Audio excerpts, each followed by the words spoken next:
Hello and welcome. Thank you for joining us. Today we're looking at the steps that you can take with your church in relation to the JobKeeper extension. My name is Ed Johnson from Church Finance Central.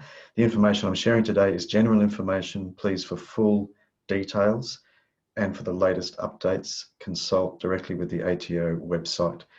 Let's begin.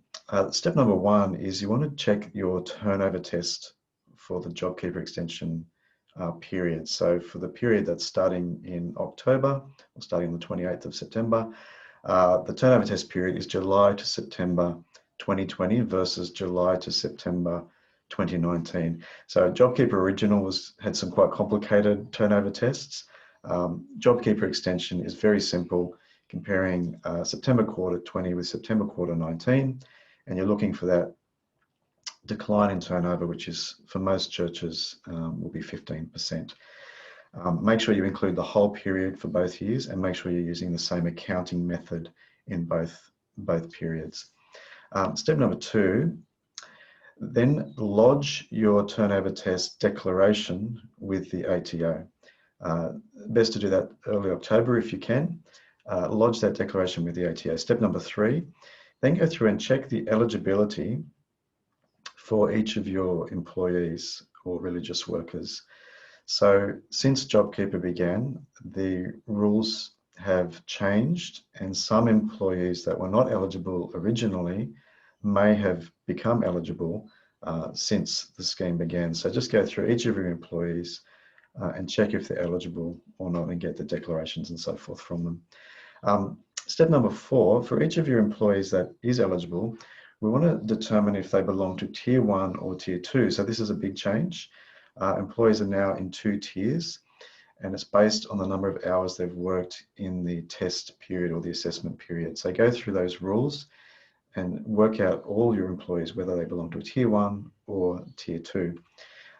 Step number five, once you've worked out those tiers, you need to update those into your accounting payroll software. So whether you're using Xero or MYOB or QuickBooks or whatever you're using, go into the JobKeeper section and update each person as it being either Tier 1 or Tier 2.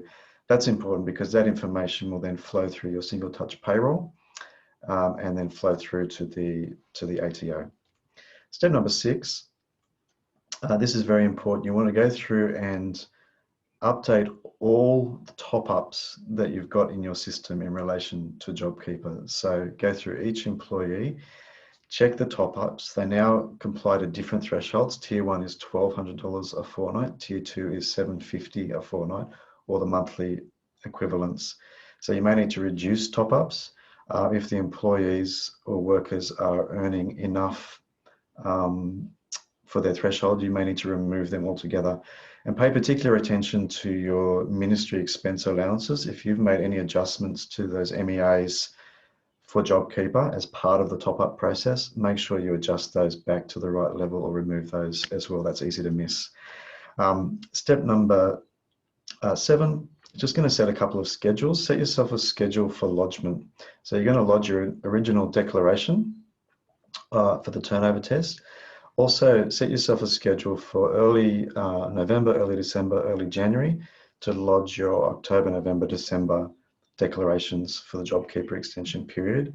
And then set yourself a second schedule reminder late December or early January to assess yourself for the JobKeeper extension 2, the second 3-month period. You'll go through the same process again for that second JobKeeper extension. So put yourself a reminder to do that review as well. Please reach out for help. We're here to help.